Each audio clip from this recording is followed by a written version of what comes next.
who's down in Who Newville were making their list, but some didn't know Walmart has the best brands for their gifts. What about toys? Do they have brands kids have been wanting all year? Yep, Barbie, Tony's, and Lego. Gifts that will make them all cheer. Do you mean they have all the brands I adore? They have Nintendo, Nespresso, Apple, and more. What about... So the Who answered questions from friends till they were blue. Each one listened and shouted, from Walmart? Who knew? Shop gifts from top brands for everyone on your list in the Walmart app. Lowe's early Black Friday deals are going fast. Don't miss up to 50% off select major appliances. Plus, up to an extra 25% off when you bundle select major appliances. And with Christmas around the corner, you're gonna need more string lights, right? Save $4 on GE LED 100-count string lights, now just $5.98. Lowe's, we help, you save. Valid through 12/3. Selection varies by location. Select locations only. While supplies last. See Lowe's.com for more details. Slanted. White Jesus, white Prius, preaching nice, decent life, live, laugh, and swipe visas. No such thing as a king like niggas, and they're not thugs. Lessons Walter White, genius, human tricks, stupid human tribes. Some slick with. What's good, y'all? This is Breeze Brewing from the Mighty Juggernauts, and make sure you subscribe and download the podcast, Library Rap, the hip hop interviews with Tim Einenkel.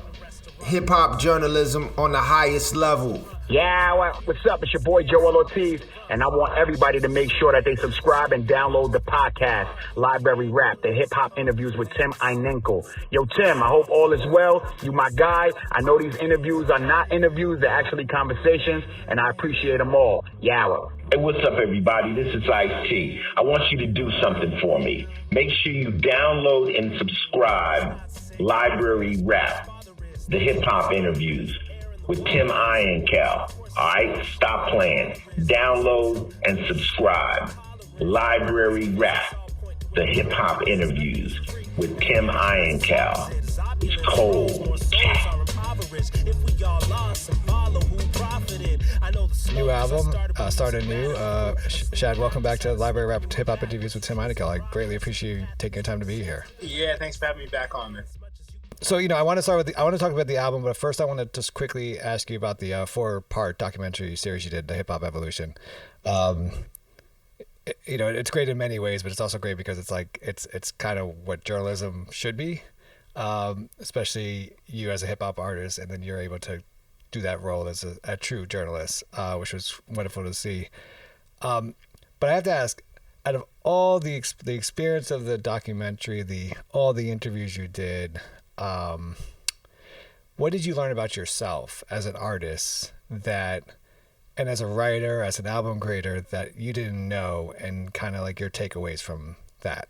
Wow. Yeah, that's an interesting question. I learned, what did I learn? Well, there was one thing I heard Q-Tip say that helped frame some things for me as an artist.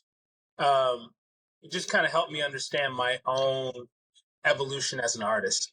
So he was talking about the Tribe albums. He was saying that he saw them as like a series of painting. Let's say you're trying to paint the bowl of fruit that everybody paints. You know what I mean? And you take your first couple attempts are, rendering that bowl of fruit well, you know what I mean? Accurately and in detail and in vivid color. And then, maybe the second or third time you're starting to put your own spin on this whole bowl of fruit painting genre, and then maybe the fourth time you're kind of looking at the bowl of fruit as like a concept and you're abstracting that and so he saw the Tribe albums in that way. And that helped me understand what I've been doing over the years as well. Just that language, just that, metaphor. So that was a thing that, helped me understand my own work as an artist. And then just speaking with a number of people. So I'm thinking of KRS-One, for example, and just seeing how unique of a human being he is. Like, he's just a high energy human being. And I noticed a lot of the people we spoke to had a level of energy to them. There's like a common thread, common denominator. It was that. It was like so many of these great artists and artists, especially that have longevity, they have an internal engine that's just unusual, you know? Right. And so I just kind of stored that in my mind, you know, just thinking about, because as artists, we think about how can we stay inspired? How can we keep our skills sharp? But we don't necessarily just think about that engine, just the pure fire and energy and how important that actually is. So that was another thing I kind of stored away and kept in mind. But, I mean, yeah, it was such a rich experience, Tim. Like, we could probably talk about it forever, but Right. yeah, but those are some things that I took away, you know, that helped me understand and inspire my own work. Right, that's all. I mean, I imagine also, you know, as we all get older, right? It's just like there's you're trying to figure out that drive or what inspires you, and like what you can continue to write about as an older artist, and how do you continue to keep that flame going, right? I mean, or how you not look at stuff you've written like, well, I've already talked about this. What the hell am I going to, you know, what else am I going to talk about? Exactly. So, you know, seeing those artists stay passionate and you know, part of it is natural, right? Like a guy like KRS-One, part of it is his natural disposition and his natural charisma and those gifts that he has. But another part of it I realized, Tim, is the era that they're from. So one thing KRS noted, a lot of other artists would note, is coming from an era of hip hop where it was all about the live experience and touching an audience and feeling that energy and that electricity, that creates a different kind of beast. Right. You know, in terms of as a performer and as an artist, that creates a different animal than someone who grows up like kids grow up now, recording solitary in their room on their laptop. And their whole experience of music is a lot more internal, it's a lot more solitary, it's a lot more mediated by screens and the internet. And that is different than if what raised you is the electricity of live performance and the state of live performance, you know? So part of it is natural, part of it is part of it is your natural gifts you're born with, part of it is the gifts of the era that you come from. Mm. So it made me learn that and made me sort of lean into that. You know, I'm from a particular era too, and there's gifts that come with that. And so as I age as an artist, I got to lean into that. Like for me, I think of lyricism as that. Right. Like I come from an era where the music that was out when I was 16, 17 was Andre 3000 and Black Thought and Jay-Z and Eminem and Common and basically many of the greatest lyricists we've ever seen. Right. So my bar in my brain that was set was this. And so I'm always trying to read. I can't help it. I can't calibrate any differently. You know what I mean? So my era, that's because of my era, you know? And speaking of it, this is perfect. I want to turn to the new album, Start Anew. I think one of you have many great works. And I think this is one of your best piece of works. And you just talked about challenges and lyrics, and I was thinking about starting with the intro track, but then I heard Slanted, the second track, and there is so much going on with that beat. I mean, so many slow down, speed up. And what got me was that I found myself not distracted by the beat. Your lyrics still popped, if that makes sense. So as a writer, how do you approach that, where you hear this incredible beat and you hear all these, stop, slow down, speed up, and you say, well, okay, I'm going to use that to my advantage. I'm not going to get distracted by it as an artist, and I'm not going to let my fans get distracted by it as they listen. Can you just talk about that approach to writing? Yeah. So, okay, there's a couple different ways to think about it. With that song, so on one hand, there's all these stops and starts. There's all these changes, right? Which I love. It's challenge, I think, producers. How do you keep things dynamic? Because so often what a song is based on in hip hop is a 4-bar loop, maybe an 8-bar loop. But, how do you break out of that and keep things interesting? So, just a real talented producer that cracked that code on that beat for sure. It's dynamic, but still feels cohesive. But while there's lots of changes happening, it's still pretty minimal. It's a lot of drums and bass. Mm-hmm. You know what I mean? And some other layers. So the changes could be distracting, but it's not this thing where it's too dense in terms of layers. You know what I mean? There's not a million instruments going on at the same time and your ears trying to focus on melodies and harmonies and stuff. So that left some room. And then the way I thought about it was how can I take advantage of these changes to kind of create some drama in the song, but then also make sure I'm always feeding back to the central meaning and the chorus. You know what I mean? Just this idea of slanted and making sure we're always kind of aiming back there and landing back there. But it's a fun challenge. It kind of reminds me of, again, playing live. Mm-hmm. Say looping beats and switching up the instrumental, and you gotta ride it, which I love. I love that feeling. Land is slick and slippery and slanted. Few fully notice how a few take advantage. Every valley filled in and every hill made low. Every valley filled. You spit every album. I'm trying to die is what you spit on happiness. Trying to die in happiness. Definitely two contradictions, right? What did you mean by these lyrics? I mean, obviously there's a lot of, I think, death conversation within this album and life, but that, out of all the lyrics, when I was listening to Happiness, and then out of nowhere that comes, you start out, I'm like, holy what the fuck. I'm like, okay, what's going on here? So what did you mean by these lyrics? What's behind this? Yeah, you hit on something important, because I did that in a song called Happiness.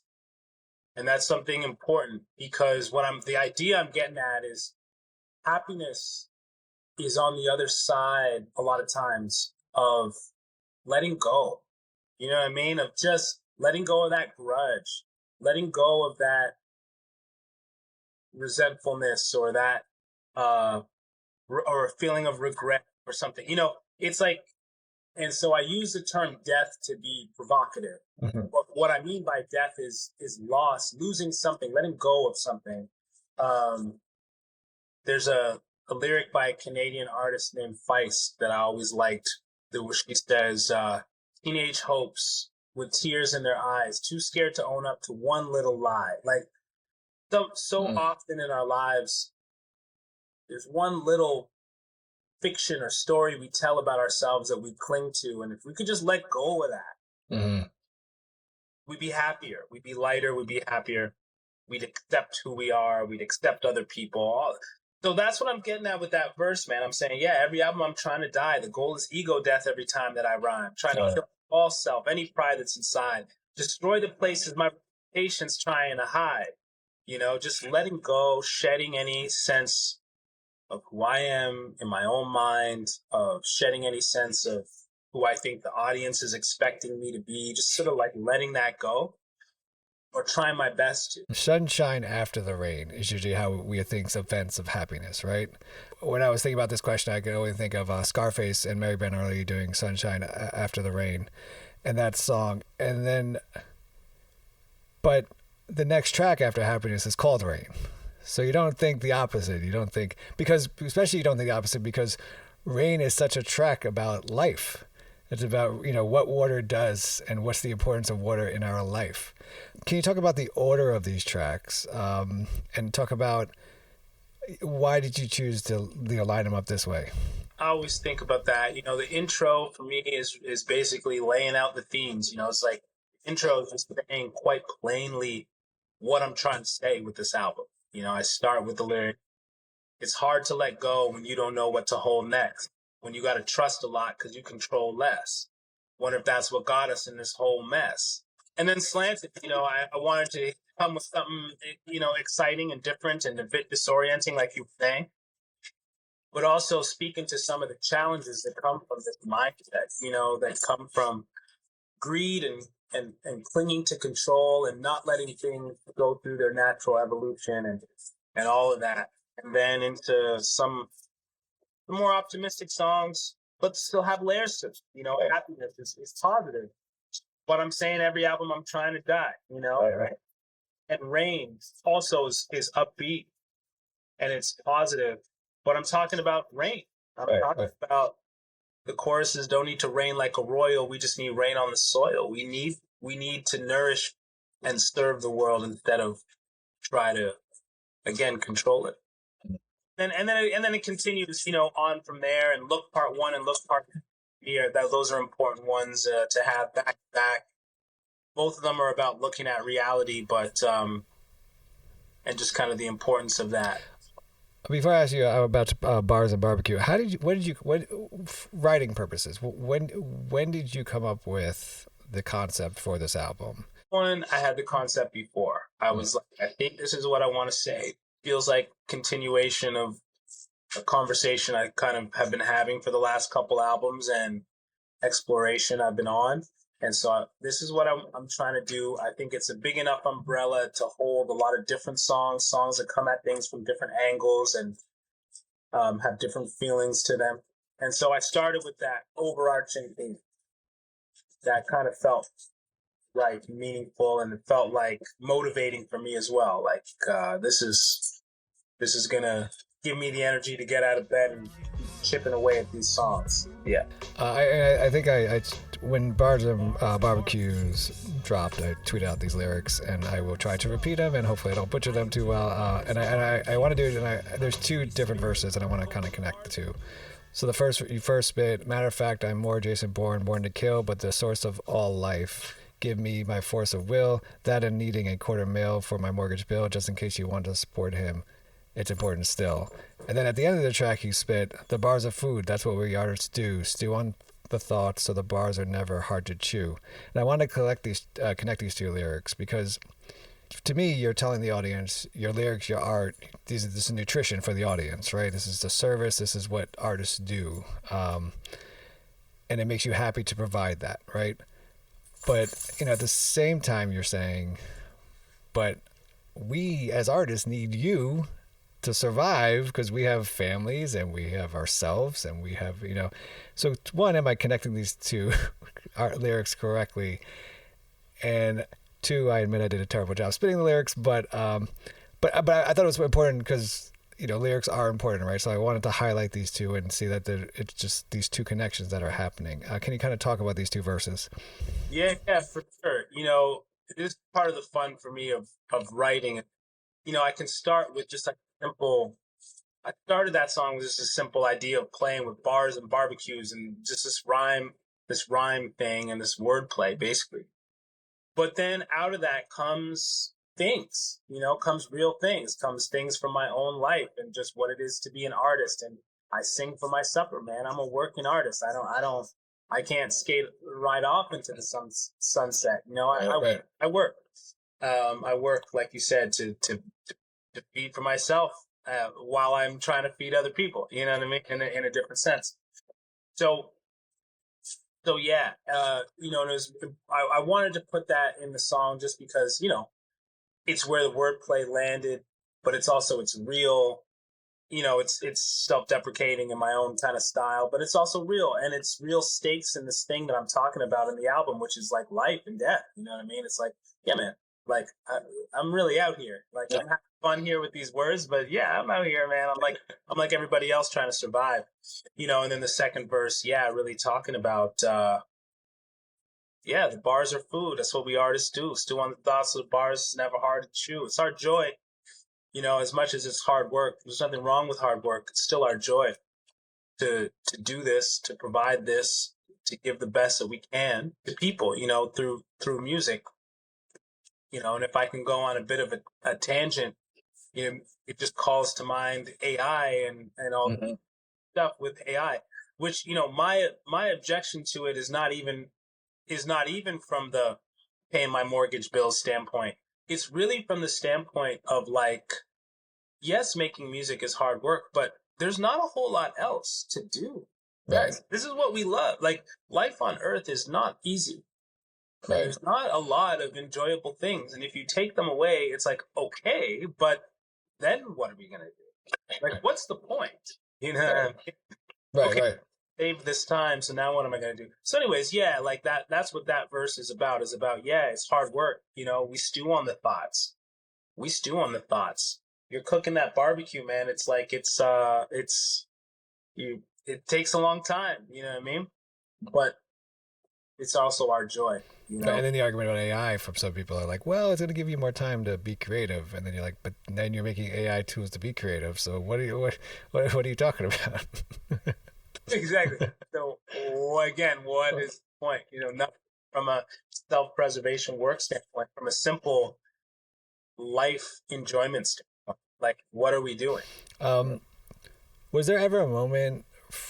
I mean, thinking about bars and barbecue and thinking about how, you know, it's especially it's hard out there, right, to make a living in this art form.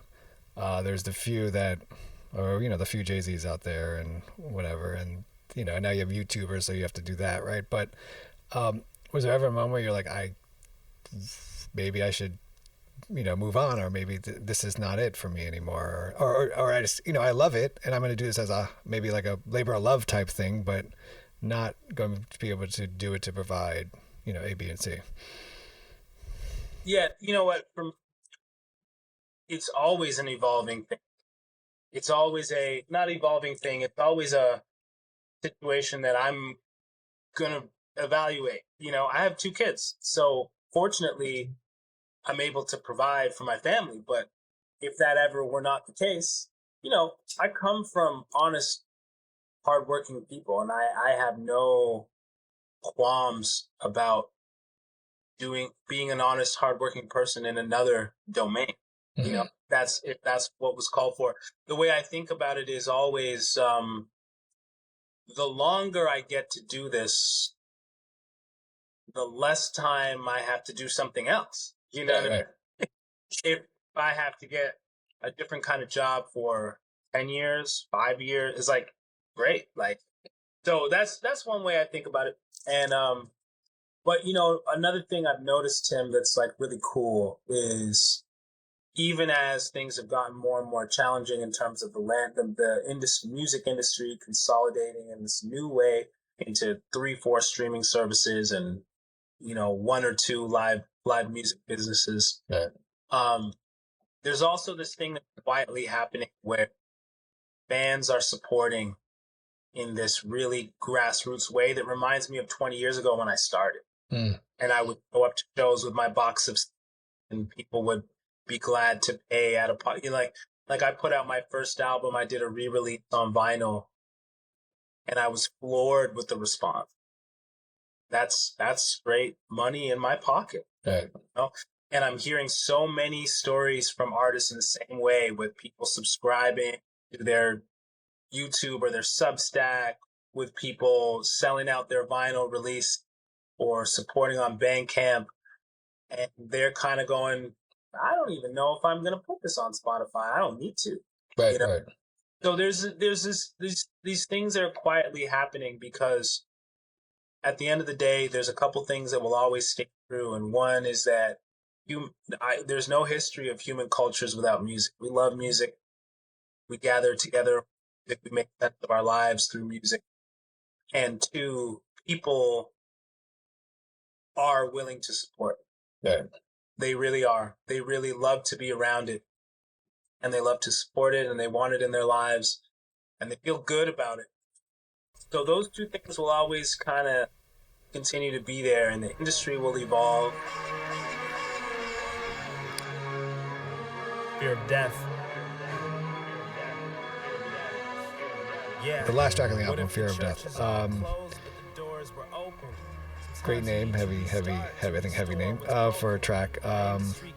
It's the final track of the album. The beat, amazing beat, but simple in a way. I mean, there's complications, obviously, that this beat maker, the producer, did. But it's one of those beats that are you could kind of tune out, but it's powerful enough to hear. And it brings more to the song, but at the same time, you could tune it out and just listen to your lyrics.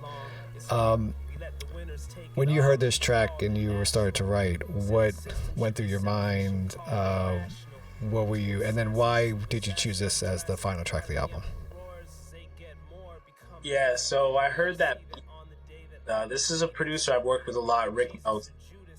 He's just one of the best in my view because he has his own feel, truly unique to him. But it's like it's beautiful. It's like really melodic and beautiful, but then also really soft focus, kind of distorted and strange. Which is my favorite thing. In combination when you have that. Something beautiful, but it's scuffed up and it's textured and it's unique to the person. So I heard the track and I was like, I really want to do something with this, but it's challenging because it is pretty spare and also it's slow. Mm-hmm. It was slow, and so I just decided to lean into that, not speed up my flow at any point, but instead have to really focus on every single word I'm saying because going to be front and center in literally slow motion. I'm getting words out. So it was a nice creative challenge for me in that way. And then it also just the mood of it, it felt like, well, this has got to be either the opener or the closer. So let me try to make it the closer. Let me try to bookend, like I was saying earlier, that the intro really lays everything out that I'm trying to say. And then this, to me, bookends it as well, kind of reiterating it, but adding some more layers and more poetry and hopefully more poignancy, to the themes that I'm trying to talk about throughout the album. So that was the goal with that one. It was challenging to get to a point where I felt okay about it, but I think I got it there. Yes, and this is my final question. Is there for this album in particular, is there a lyric that either it's your holy shit, I can't believe I wrote that lyric, or a lyric that kind of sums up your goal or mission for this album? So there's a song called, we talked about it a bit, Happiness, where I talk about in the first verse, I said, still I always got to gamble my career. I got to lead by example far as handling the fear. But over the years, it do take a toll. It makes you want to skip taking the risks and take control, but I don't know. I find comfort in the obstacles. Only care to try it if it's something that's impossible, like forgiveness, imagination, love. If the myth is old and the subject's exhaustible, there's something in that I really like that I feel like is on theme of just like stepping into what's challenging and what is hard and what is unfamiliar, because that's where the richness of life is. There's something there. That's like a low key lyric, but it's like, in terms of connecting to the album and what I'm trying to say, I do like that one. And the last song, Fear of Death, has some moments I like because they're more poetic in a certain sense than I'm used to doing. Like, I think my style normally is a little bit more conversational and then there's a certain focus on being interested.